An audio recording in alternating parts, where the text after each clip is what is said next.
Hello बच्चों। सो अब हम आज के हमारे लाइव लास्ट फिजिक्स के सेशन में सबसे पहले क्या डिस्कस करने वाले वाले वो देख लेते हैं। और हमारी जो सीरीज है जो फिजिक्स की, आज हम इसे खत्म भी करेंगे। सिर्फ 10 बस, ठीक है। जो अभियान हमने हमारे स्टूडेंट्स के लिए शुरू किया था उसे आज हम फिजिक्स वाले पोर्शन में आज खत्म करेंगे। आज हमारा जो लास्ट फिजिक्स का टॉपिक है जो हमारे आज के लाइव क्लास में डिस्कस होने वाला है, जिसका नाम है magnetic effect of electric current. अब बहुत सारे बच्चों का ये कंसर्न होता है कि इस टॉपिक में सर क्वेश्चन कैसा बनेगा, सर कौन सा क्वेश्चन पढ़ूं, सर कौन सा क्वेश्चन बहुत इंपॉर्टेंट है। मैं आफ्टर कोविड अगर बच्चों को जो सिलेबस चेंज हुआ है या थोड़ा बहुत इस चैप्टर में जो चेंजेस हुए हैं उस चैप्टर के अकॉर्डिंगली बताओ तो थोड़ा प्रेडिक्शन दिक्कत वाला काम है। लेकिन कुछ ऐसे स्पेसिफिक टॉपिक्स है जो क्वेश्चन बनेंगे, मतलब बनेंगे। लेकिन मैं आपको उसमें भी एक क्वेश्चन मार्क बता देता हूँ, किस मार्क के लिए क्वेश्चन बनेगा। इसमें थोड़ा सा क्वेश्चन हर साल चेंज हो जाता है। कैसा? अगर एक क्वेश्चन है जो सोलेनॉइड की अगर बात करता हूं, अगर ये क्वेश्चन 2 मार्क के लिए इंपॉर्टेंट है तो ये क्वेश्चन 3 मार्क के लिए भी इंपॉर्टेंट है, ये क्वेश्चन 4 मार्क के लिए भी उतना ही इंपॉर्टेंट है। और पिछले 5 सालों में हमने ये ऑब्जर्व किया है कि हर साल ये क्वेश्चन अलग अलग मार्किंग के लिए पूछा गया है। तो इस तरीके से हमारे क्वेश्चन थोड़े से चेंजेस मार्क्स के लिए पूछने के चांसेस यहाँ पर थोड़े ज्यादा है। ओके, तो सबसे पहला क्वेश्चन हम मैग्नेटिक के लिए जो पढ़ रहे हैं या मैग्नेटिक के ऊपर हम डिस्कस कर रहे हैं, तो first question is that list the properties of magnetic field lines of force। कि magnetic lines of force की properties, one of the important question, magnet क्या होता है, मैग्नेटिक लाइंस ऑफ फोर्स की प्रॉपर्टीज क्या होती है। ओके, तो हम शुरुआत करते हैं। सबसे पहले मैं छोटा सा मैग्नेट बना दूंगा यहाँ पर। अब मैग्नेट की अगर बात करते हैं तो ये हमारा मैग्नेट हो गया। ओके, अब अगर मैं मैग्नेट की बात करूं भैया लोग, तो ये हमारा एक बार मैग्नेट जिसमें ये उसके पोल्स हो गए नॉर्थ एंड साउथ, और इसकी मैग्नेटिक फील्ड लाइंस कुछ इस तरीके से होती है। ओके, जिसकी लाइंस ऑफ फोर्स की डायरेक्शन क्या होती है, आउटसाइड में नॉर्थ से साउथ, आउटसाइड में नॉर्थ से साउथ, और इनसाइड में साउथ टू नॉर्थ। इनसाइड में क्या रहेगा, साउथ टू नॉर्थ। तो पहली प्रॉपर्टी यही हो गई, आउटसाइड में मैग्नेटिक फील्ड लाइंस की डायरेक्शन रहेगी from north pole of the magnet to the south pole, and inside में from south pole to the north pole. Okay, second one, magnetic field lines are a closed curve lines। magnetic field lines कैसी lines है, closed curve lines है। Curve है और आके जहां से शुरुआत होती है तो दूसरे पोल पे जाके क्लोज भी होते हैं, that's why it is a closed curve lines। third one, इसमें एक वर्ड हमने ऐड कर दिया इमेजिनरी, तो भी चल जाएगा बच्चा लोग। आपको कुछ ओसवाल के पब्लिकेशंस बुक्स में मिल भी जाएगा कि इमेजिनरी लाइन है। इसका रीजन है क्योंकि दिखती नहीं है, लेकिन हम एक्सपेरिमेंटली उसे दिखा सकते हैं कि कैसा बनता है। Next one, no two magnetic field lines intersect each other. ये one of the main important property है, कैरेक्टरिस्टिक्स है मैग्नेटिक फील्ड लाइंस की। क्या कभी भी कोई भी 2 फील्ड लाइंस एक में एक से इंटरसेक्ट नहीं करती है। उसका रीजन यह है क्योंकि वो उसकी अगर डायरेक्शन हम किसी पॉइंट पर फाइंड आउट करते हैं तो दोनों की टेंजेंट्स अलग होती है। सो दैट्स व्हाई वो फील्ड लाइंस एक में एक से इंटरसेक्ट नहीं करती है।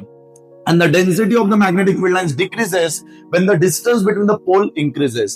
जैसे जैसे आप पोल से दूर जाओगे तो उसकी डेंसिटी कम होते जाती है, मतलब वो भीड़, डेंसिटी मतलब डेंस, डेंस मतलब भीड़। तो दैट्स व्हाई यहाँ पर हम देखते हैं पोल्स पर सबसे ज्यादा भीड़ दिखती है और पोल से दूर भीड़ थोड़ी कम दिखती है। सो ये हो गया हमारा first question, one of the important question जो कि आसपास 2 मार्क के लिए आपको पूछा जाएगा कंफर्मली इस चैप्टर से। नेक्स्ट वन, नेक्स्ट क्वेश्चन की तरफ बढ़ते हैं।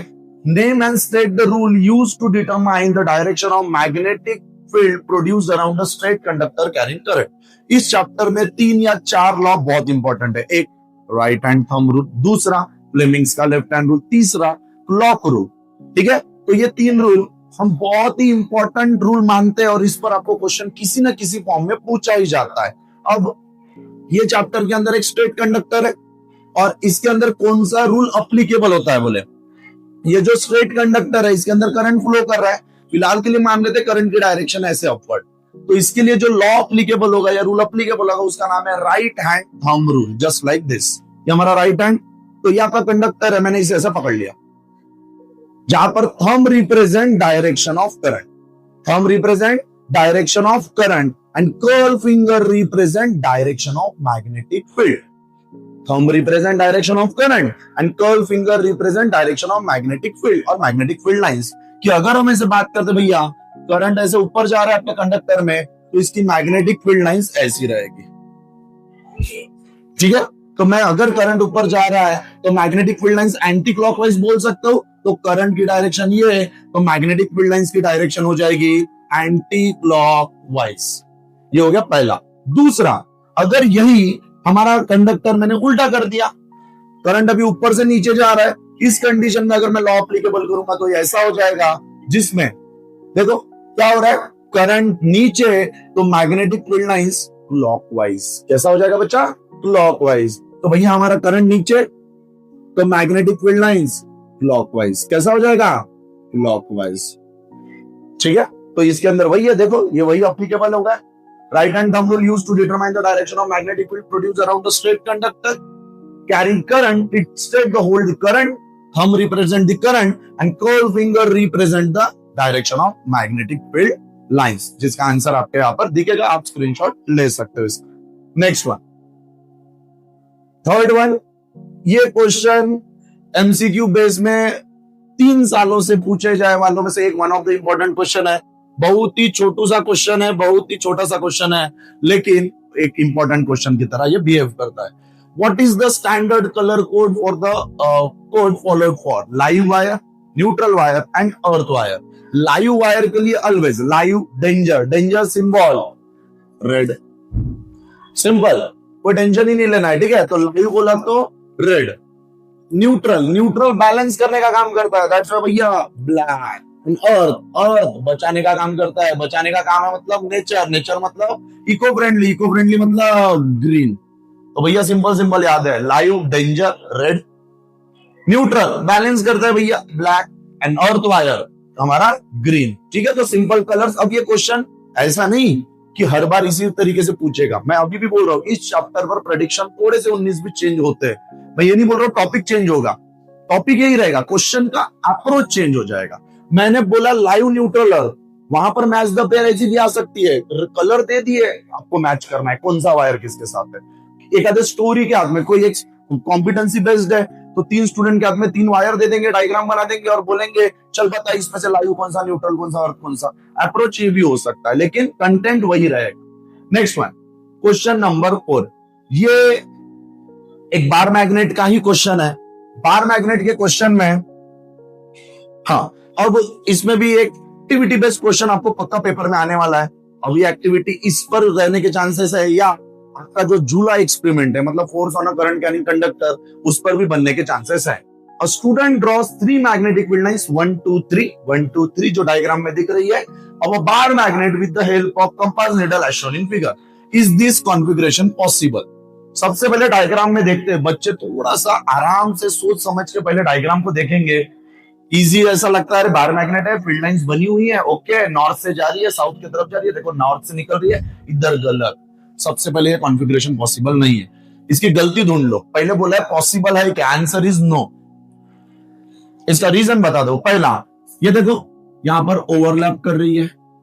प्रॉपर्टी क्या बोला था पहले क्वेश्चन में, magnetic field lines never intersect each other, तो भैया इंटरसेक्ट कर रही है, पॉसिबल नहीं है। दूसरा चीज, आउटर में मैग्नेटिक फील्ड लाइंस की डायरेक्शन साउथ, नॉर्थ से साउथ, भैया साउथ से नॉर्थ दिखा रहा है, तो पहली चीज तो ये पॉसिबल नहीं है। दूसरा, इफ नॉट व्हाट इज, क्या रीजन है, क्या रीजन है उसके पीछे का। पहला, magnetic field lines never intersect each other, and magnetic field lines का आउटर में डायरेक्शन क्या होता है, from north to south, simple. ठीक है, तो ये तो बहुत ही सिंपल क्वेश्चन था। ये क्वेश्चन किसी और तरीके से भी पूछा जा सकता है, वो भी अप्रोच मैं आपको इसी क्वेश्चन में बता देता हूं। ये क्वेश्चन की डायग्राम प्रॉपर बना के दे देंगे, मैं आपको वो क्वेश्चन बता देता हूं। ठीक है, ये डायग्राम पूरा एज इट इज आपको अच्छे तरीके से बना के दे देंगे, नॉर्थ साउथ, इसमें फील्ड लाइंस आपको ऐसे ड्रॉ करके दे देंगे, ओके। और इसमें मैं आपको क्वेश्चन छोड़ रहा हूं, उस पर कमेंट्स में इसका आंसर बताएंगे। यहां पर ए बी सी 3 पॉइंट लगा देंगे, 1 2 और ये 3, ए बी सी। अब पूछेंगे मैग्नेटिक फील्ड लाइन सबसे स्ट्रॉन्ग कहां पर रहेगा। ठीक है, आप इसका जो भी आंसर होगा वो आप अपने कमेंट्स में लिख देंगे। ठीक है, ए में, बी में या सी में, सबसे ज्यादा किस में और सबसे कम किस में, तो ये आंसर आप कमेंट्स में बताएंगे। ठीक है, ये क्वेश्चन उस तरीके से भी पूछा जा सकता है, अप्रोच वैसा ही रहेगा। ठीक है, next one, question number 5, what is an electromagnet, right 2 uses of electromagnet. अब देखो अगर ये क्वेश्चन इलेक्ट्रोमैग्नेट की डेफिनेशन नहीं भी पूछा तो भी स्कोप ये है कि भैया इसके यूजेस पूछेंगे, मतलब पूछेंगे, may be for 1 marks, may be for 2 marks. ठीक है, तो इलेक्ट्रोमैग्नेट क्या है? एक सॉफ्ट आयरन कोर, मैं पहले समझा के देता हूं फिर अपन इसको देख लेंगे। एक सॉफ्ट आयरन कोर जब एक सोलेनोइडल कॉइल के अंदर प्लेस कर दिया जाता है, एक सोलेनोइडल कॉइल, डिंग डिंग डिंग डिंग डिंग, एक सॉफ्ट आयरन कोर मेरे हाथ में, ये देखो मैंने प्लेस कर दिया इसमें, उस टाइम पर वहां पर वो एक स्ट्रॉन्ग मैग्नेट बनाता है, और ये एक टाइप का आर्टिफिशियल मैग्नेट है। क्या बात कर रहे हैं सर? आर्टिफिशियल इसलिए क्योंकि जब तक वो करंट उसके अंदर ट्रेवल कर रहा है तब तक वो मैग्नेट है, अदरवाइज वो एक नॉर्मल कॉइल है। ठीक है, सो ये आपका एक सोलेनोइड, इसको बैटरी से कनेक्ट कर दिया। ओके सर, इसके अंदर मैंने क्या किया बच्चा लोग? एक सॉफ्ट आयरन कोर प्लेस कर दिया। ठीक है, उस टाइम पर ये बन जाएगा आपका एक electromagnet, and that is called electromagnet. इसके दो यूजेस, खास करके कहां पर? मोटर्स में, जनरेटर्स में, मैग्नेटिक क्रेन्स में। वो बड़ी सी क्रेन होती है, बड़ी सी चीज को उठाती है, इधर लेके जाती है, वहां पर आपका इलेक्ट्रोमैग्नेट यूज होता है to lift the heavy iron pieces. मैंने बोला बड़े बड़े जो हमारे एरिया में कभी काम चलता है तो क्रेन आती है, उसके ऊपर मैग्नेट लगा रहता है, गोल कलर सा सर्कल है ना, वैसा यहां से पाइप को उठाता है और भैया इधर जाके छोड़ देता है। अब आपका क्वेश्चन होगा, ये तो सर बड़ा मैग्नेट ले लेते, इलेक्ट्रोमैग्नेट की क्या जरूरत थी? भैया मेरे को एक चीज बताओ, वो उठा तो लेगा, छोड़ेगा कैसा? छोड़ने के लिए उसको करंट है ना, तो अपना परमानेंट मैग्नेट या इसलिए यूज नहीं हो सकता। इलेक्ट्रोमैग्नेट की क्या खास बात है? करंट चालू करो भैया, कॉइल इलेक्ट्रोमैग्नेट बन गई, उठा लिया।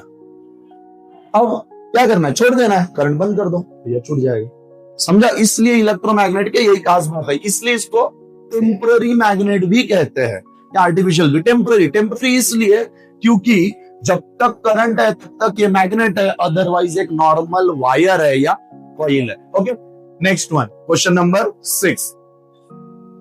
Question number 6, define the term current rating of an electric fuse. Current rating, मैं करंट नहीं पूछा, करंट पिछले चैप्टर में पूछा जा सकता है, the rate of flow of charges है ना, लेकिन यहां पर क्या पूछा? Current rating. इसकी प्रॉपर डेफिनेशन क्या होनी चाहिए? इसमें आप चेंजेस नहीं कर सकते, डेफिनेशन ऐसी आनी चाहिए। The maximum amount of current that can be pass through the fuse wire without melting it is called as current rating. ये वायर है, दिख रहा है सभी को, यहां से करंट फ्लो कर रहा है, कितना मैक्सिमम अमाउंट ऑफ करंट यहां से फ्लो कर सकता है कि ये वायर मेल्ट ना हो, that is called as the current rate. कितना सिंपल है, इसकी मैक्सिमम कैपेसिटी जो इसको अलाउ करेगा करंट को फ्लो करने को, that value is called as the current rating. Next, name the material used to make the electric fuse. कौन सा मटेरियल है जो इलेक्ट्रिक फ्यूज को बनाने के लिए यूज होता है, और उस मटेरियल का नाम है, सबसे पहले, अब आपसे हुई गलती, अब मैं लेटेस्ट में बहुत सारे बच्चों के पेपर्स देखा, उसमें मुझे एक ऑब्जर्व हुआ, बच्चों ने सिर्फ अलॉय लिख लिया।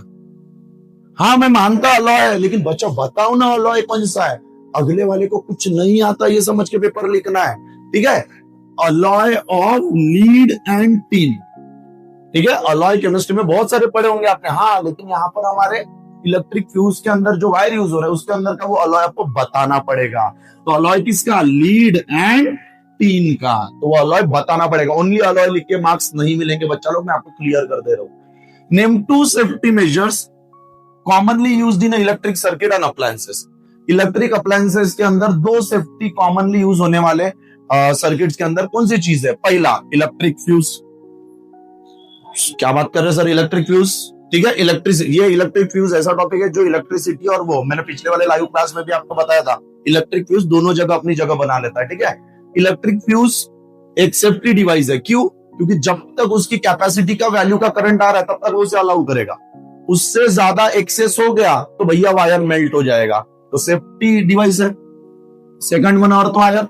अर्थ वायर ऑब्वियसली एक सेफ्टी डिवाइस है, क्यों? क्योंकि जितना कैपेसिटी का करंट हमारे डिवाइस को जरूरत है उतना अलाउ करेगा, बाकी जैसे एक्सेसिव आ गया तो अर्थ की तरफ लेके जाएगा। So that's one of the safety device जिससे हमारे बड़े बड़े इलेक्ट्रिकल अप्लायंसेस बच जाते हैं और हमारे इलेक्ट्रिकल अप्लायंसेस डैमेज नहीं होते। तो अभी जो मैंने बोला अब उसी से नेक्स्ट टॉपिक पर आ रहे हैं। Question number 7, what is short circuit? ठीक है, बोलते हैं ना जोर का झटका इलेक्ट्रिक वाला, ये वही है। शॉर्ट सर्किट मतलब क्या? 3 टाइप के वायर है, लाइव, न्यूट्रल, अर्थ, ओके। जब भी लाइव वायर और न्यूट्रल वायर एक में के कांटेक्ट में आ जाए। लाइव न्यूट्रल 220 वोल्ट पर काम करता है, ये बैलेंसिंग का काम करेगा हमारा न्यूट्रल, ठीक है। तो जब भी लाइव और न्यूट्रल एक में के कांटेक्ट में आएगा, हाई अमाउंट ऑफ करंट वहां से ट्रेवल करेगा। दैट फिनोमिना, जहां वहां पर एक स्पार्क और वहां पर एक फायर कैच करने की टेंडेंसी वहां पर जनरेट हो जाती है, that phenomena is called as the short circuit. यहाँ पर थोड़ी सी गलती हुई है, ठीक है, इंसान है, गलतियां होते रहती है, ओवरलोडिंग आ गया वहां पर, ठीक है। यहाँ पर एक शॉर्ट सर्किट, शॉर्ट सर्किट कब ऑकर होता है? शॉर्ट सर्किट मतलब क्या? Short circuit occurs when a live and neutral wire come in a direct contact. In that case, the current in the circuit increases abruptly. This is called as the short circuit. Short circuit मतलब क्या? जब भी live और neutral एक में के contact में आएगा, जब हाई वैल्यू ऑफ करंट वहां फ्लो करेगा, हीट जनरेट होगी, and that phenomena is called as the short circuit. और शॉर्ट सर्किट की वजह से पूरा का पूरा घर, ऑफिसेस, दुकानें पूरी जलने के भी चांसेस होते हैं। इवन डेथ भी हुई है बहुत सारे लोगों की। नेक्स्ट वन, ओवरलोडिंग, नाम ही है, ठीक है। ओवरलोड, कैपेसिटी से ज्यादा का करंट जब सर्किट के अंदर फ्लो करेगा, that phenomena is called as the overloading. Sir next question उसी के साथ दे दिया आपने, how can you avoid overloading? कैसे कर सकते?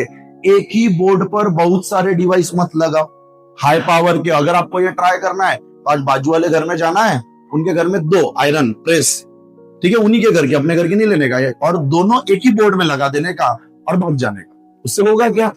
अगर उनके घर का शॉर्ट सर्किट हो जाएगा ओवरलोडिंग के कारण, मतलब वो वहां पर ट्रिप हो जाएगा और उनके घर की लाइट चली जाएगी। एक ही बोर्ड में अगर आप 2 आयरन लगाओगे, क्यों? क्योंकि आयरन हाई पावर पर काम करते हैं, हाई करंट उन्हें लगता है, तो दैट्स व्हाई वहां पर अगर उनका हाई कैपेसिटी एक ही बोर्ड से ट्रेवल करेगा तो उस टाइम पर वहां पर ओवरलोडिंग फिनोमिना आ जाता है। देखो, huge large amount of current flow in the circuit, it can occur when live and neutral come in direct contact. It can be avoided by not using too many appliances in a single socket. एक ही socket में बहुत सारे appliances use ना हो, लेकिन high power के appliances. अब आप बोलोगे मेरे घर पर सर दिवाली में मैं 4 लाइटिंग एक ही वायर में लगाता हूँ। भैया कम पावर की लाइटिंग है, चल जाता है, मैं बड़े डिवाइसेस की बात कर रहा हूँ। By using a fuse in a circuit, we can prevent damage on the electric appliances. Fuse, अब फ्यूज का एक नया रिप्लेसमेंट आया, MCB, मिनिएचर सर्किट ब्रेकर।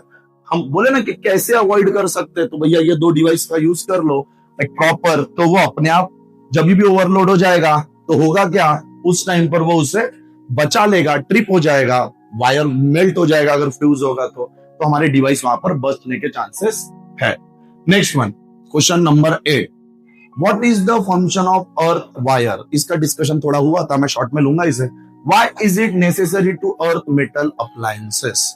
जब भी एक्सेसिव करंट सर्किट के अंदर फ्लो करता है तो वो करंट जो हमारे बॉडी के अंदर ट्रांसफर हो सकता है, हमारे डिवाइसेस के अंदर जा सकता है, हमारे डिवाइसेस, हमारे appliances, electric operated appliances damage हो सकते हैं। तो उससे बचने के लिए वो अर्थ बहुत स्ट्रांग होना जरूरी है। तो अर्थ क्या है, फंक्शन क्या है? The earth wire function as a safety measure, एक सेफ्टी मेजर डिवाइस है। जब भी हमारे बड़े बड़े डिवाइसेस है, जैसे heater, electric press, room cooler, AC etcetera etcetera, वो सभी के सभी मेटालिक बॉडी से कनेक्टेड होते हैं, और उस टाइम पर अगर हमारा अर्थ स्ट्रांग है तो उस टाइम पर हाई वैल्यू का करंट फ्लो करेगा तो हमारे डिवाइस को डैमेज कर सकता है। अर्थिंग स्ट्रांग है तो डायरेक्टली अर्थ की तरफ लेके जाएगा, और अर्थ की तरफ जब लेके जाएगा तो हमारा डिवाइस वहां पर बच सकता है, इवन हमारी बॉडी भी वहां से बच सकती है। दैट्स व्हाई हम कूलर, अब समर आ रहा है तो कूलर जब भी हम लगाते हैं तो उसका अर्थिंग बहुत स्ट्रांगली हम कनेक्ट करते हैं, क्योंकि उसके अंदर पानी होता है। वाटर कितना जोरदार धमाका कर सकता है हमें बहुत अच्छे से पता है, ठीक है। अब उसके अंदर एक लास्ट उन्होंने बोला है, why it is necessary to earth metallic appliances? It ensures that any leakage of current to the metallic body of an appliances keep its potential same as that of earth. As a result, user is safe from severe electric shock even if user touches the body of appliance. मैं अभी वही बोला, cooler वाला example. पानी है, conduct करेगा। अगर आपने उसको डायरेक्ट हाथ लगा दिया, आपका अर्थिंग स्ट्रांग नहीं है, अपना भी बॉडी भी कंडक्टर, तो भैया वो करंट हमारे बॉडी में ट्रांसफर हो जाएगा, बिल्कुल। और उसके बाद तो आपको पता है शॉक लगा वाला क्या काम हो सकता है। इसलिए और स्ट्रांग हो जाएगा तो वो हमारे बॉडी के अंदर ट्रांसफर ना होते हुए उस टाइम पर वो डायरेक्टली अर्थ मतलब ग्राउंड की तरफ लेके जाएगा, और हम ऑब्वियसली बच सकते हैं। और बहुत सारे लोगों का अर्थिंग स्ट्रांग नहीं होने की वजह से डेथ हुई है। आप कभी भी न्यूज देखोगे, हर 15-20 दिनों में आपको ये न्यूज मार्केट में दिखती ही है, ठीक है। Next one of the important question and the second last question, हमारे सीरीज का ये क्वेश्चन किसी भी तरीके से आपको पूछा जाएगा। मैं 2 तरीके तो आपको बता दिया, मैक्सिमम चांसेस तो है, ठीक है। वर्डिंग इधर उधर हो सकता है बच्चा लोग, लेकिन गारंटीड मिलेगा, ठीक है। मैं डायरेक्टली क्वेश्चन पढ़ता हूं। State Fleming's left hand rule. मैंने बोला था देखो, right hand thumb rule, Fleming's और तीसरा क्लॉक, तीनों अपने सीरीज में कवर हो जाएंगे। पहले राइट हैंड थंब बात किया और फ्लेमिंग्स का लेफ्ट हैंड रूल, ठीक है। स्ट्रेट बोला है। फ्लेमिंग्स के लेफ्ट हैंड रूल में बच्चा 3 फिंगर्स यूज होते हैं, thumb, middle finger, the index finger, middle finger. Thumb मतलब क्या? Thumb represent force and motion of the conductor. Thumb represent force and motion of the conductor. Index finger represent direction of magnetic field and middle finger represent direction of electric current. एक बार फिर से, thumb represent force और motion of the conductor, direction of magnetic field, direction of electric current. Okay, ये हो गया भैया। आगे, apply this rule to determine the direction of force experience by the straight carrying conductor A B placed in a uniform magnetic field. अब आपको ये law लगाना है और ये भैया कैसा मूव करेगा बताना है। अब देखो, ये लॉ में बच्चे बहुत सारे कंफ्यूज होते हैं। अब देखो, मैंने क्या बोला एक बार फिर से, थंब, फोर्स और motion, direction of magnetic field, direction of electric current. चलो ध्यान, करंट की direction B to A, current कौन बताता है? Middle finger. तो भैया ऐसा लगाने का कोशिश करते है ना, ये ऊपर जाना चाहिए। लेकिन देखो, अपना मैग्नेटिक फील्ड अभी भैया इधर जा रहा है, जो कि इधर, तो ये नहीं जम रहा है यार। तो अपन इसको चेंज कर, उल्टा करके देखते। अब देखो, ओके, आपका ये करंट, मैग्नेटिक फील्ड, तो मेरा थंब का जा रहा है नीचे, ये आपका पेपर है, तो दैट्स व्हाई हम इसे क्या बोल सकते हैं? Inside the paper. थंब का जा रहा है, एक बार फिर से, थंब का जा रहा है नीचे, ठीक है। आपको क्या करना है? 2 चीजें पता है, करंट पता है, मैग्नेटिक फील्ड पता है, करंट पता है, ठीक है। तो हमने दोनों को अपनी जगह रखने का कोशिश किया। पहले मैंने करंट चेक किया, मैग्नेटिक फील्ड उल्टा जा रहा था, फिर नहीं जमा, तो मैंने उसको उल्टा कर दिया। तो जब मैंने इसको उल्टा किया तो भैया करंट इधर, मैग्नेटिक फील्ड इधर, तो थंब का जा रहा था इनसाइड। तो इस कंडीशन में आपका ऑब्जेक्ट, आपके कॉइल कैसे प्लेस होगी, कैसा मूव करेगा? तो हम बोलेंगे कि आपका जो कॉइल है वो inside the paper, inside the आपका प्लेन आपके ट्रेवल करेगा। इसी क्वेश्चन को दूसरे तरीके से पूछा, जहां पर बच्चे मैक्सिमम कंफ्यूज हो जाते हैं। What will happen to the electron which enters in the same field in the same direction in which current is flowing in a conductor AB। अब देखो क्या बोला, अब करंट नहीं है, अब इलेक्ट्रॉन है। कौन है? इलेक्ट्रॉन। और हमें एक चीज पता है, electron always flow in a opposite direction of current, बराबर। Electron always flow in a opposite direction of current, conventional direction. तो भैया इलेक्ट्रॉन इधर जा रहा होगा। अब करंट, दादा ने क्या बोला पता है? ये आपकी magnetic field as it is है। ओके, मैं नहीं बोल रहा हूं, दादा बोल रहे हैं सेम डायरेक्शन। और आपका जो इलेक्ट्रॉन है वो इधर जा रहा है। इलेक्ट्रॉन कहां जा रहा है? ऊपर। ये आपका मैग्नेटिक फील्ड, ठीक है। मतलब इसको बी से डिनोट कर दे। इलेक्ट्रॉन इधर जा रहा है, मतलब करंट किधर जा रहा हो? ऑब्वियसली। अब करंट इधर जा रहा है, मैग्नेटिक फील्ड इधर जा, फिर से लॉ लगा। अब लगा के देखते हैं, ये मैग्नेटिक फील्ड ना, करंट ऐसा, देखो करंट नीचे, मैग्नेटिक फील्ड इधर। एक बार फिर से, मैग्नेटिक फील्ड इधर, करंट नीचे, थंब कहां आ रहा है? आउटसाइड, बाहर आ रहा है। ये पेपर है, पेपर के बाहर आउटसाइड, पेपर के अंदर इनसाइड, सिंपल। तो भैया इस कंडीशन में आपका कंडक्टर कहां मूव करेगा? आउटसाइड द पेपर और प्लेन। समझा? ये क्वेश्चन किसी भी तरीके से पूछे जा सकता है। तो मैंने 2 तरीके तो बता दिए। भैया सिर्फ लैंग्वेज चेंज करेगा, स्टोरी में छुपाएगा, भैया के पास ज्यादा स्कोप है नहीं, भैया इसको यूज कराएगा, मतलब कराएगा किसी न किसी फॉर्म में, ठीक है। Next one and the last question from this series, define the term solenoid. Solenoid क्या है? एक कॉपर का बना हुआ कॉइल है जिसको हमने एक सर्कुलर लूप दे दिया, ओके। इसको हमने करंट से ज्वाइन कर दिया बैटरी से, तो वो एक स्ट्रॉन्ग मैग्नेटिक फील्ड बनाएगा। That device is called as the solenoid, ठीक है। सोलेनॉइड एक one of the important question है, मैंने पहले बोला था और आखिरी क्वेश्चन उसको रखा मैंने, one of the important question. Solenoid कभी भी जब भी एक्सप्लेन करने आएगा तो आपको उसकी डायग्राम बनानी है। तो सोलेनॉइड भैया ऐसा बन जाएगा, बना लो, ओके। इसको बैटरी लगा दो, लगा दी सर, ओके। पॉजिटिव नेगेटिव लगा दो, आओ, करंट यहां से जाएगा, ओके। जैसे ही सोलेनॉइड के अंदर बैटरी लग जाती है, सर्कुलर कॉइल के अंदर स्प्रिंग लूप या हेलिकल लूप में हमें बैटरी लगा देते, तो यहाँ पर मैग्नेटिक फील्ड लाइंस बन जाती है। Magnetic field lines behave as a bar magnet.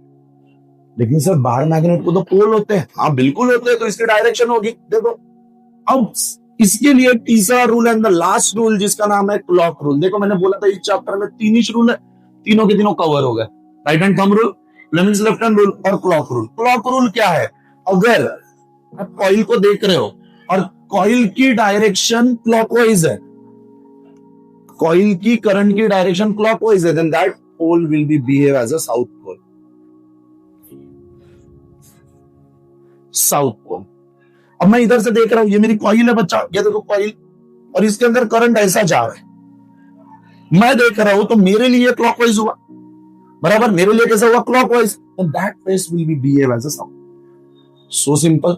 मैं इधर से देख रहा हूं, मेरे लिए करंट कैसा आ रहा है? Anti clockwise. तो भैया इधर एंटी क्लॉकवाइज जब बनाएंगे तो इसके लिए ऐसा बना दो, एन एंटी क्लॉकवाइज करंट जा रहा है। अगर करंट एंटी क्लॉकवाइज जा रहा है, then that pole will be behave as a north पोल।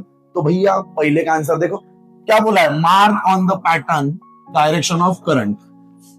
ये ठीक है, तो एक साउथ हो जाएगा, एक नॉर्थ हो जाएगा। Direction of field lines near the end of the solenoid, जो इसके एंड है, यहां पर मैग्नेटिक फील्ड लाइंस कैसी बनेगी? तो जिस तरीके से मैंने क्या बोला, behave as a bar magnet, behave as a bar magnet, बराबर। तो नॉर्थ इधर हो गया, साउथ इधर हो गया, तो ये मैग्नेटिक फील्ड लाइंस ऐसी हो जाएगी, ठीक है। और इनसाइड में कैसी हो जाएगी? नॉर्थ से जा रहा है तो ये ऐसा हो जाएगा, ठीक है। सेकंड का हो गया मैग्नेटिक फील्ड लाइंस मार्क कर। Reason where the magnetic field uniform, कहां मैग्नेटिक फील्ड यूनिफॉर्म रहेगी? ऑलवेज याद रखना, यूनिफॉर्म मतलब पैरेलल। मे बी ऐसा या मे बी ऐसा। पूरे के पूरे सोलेनॉइड में कौन सी जगह है जहां पर मैग्नेटिक फील्ड पैरेलल दिख रही है? देख लो अंदर वाले पोर्शन, तो मैग्नेटिक फील्ड लाइन अंदर ही पैरेलल है, तो भैया इनसाइड जो रहेगा वो उसका पैरेलल। तो इसका आंसर क्या लिखोगे आप? इनसाइड द सोलेनॉइड, ठीक है। अभी चैप्टर में मैं पहले ही बोल दे रहा, पूरा का पूरा थ्योरेटिकल चैप्टर है, मेन 3 रूल है, एक्टिविटी बेस्ड क्वेश्चन है, ठीक है। अब हमने आपको एक टॉप ओवरव्यू दे दिया, पढ़ लो चाहे कहीं से, क्वेश्चन तो आएगा यही से। Thank you.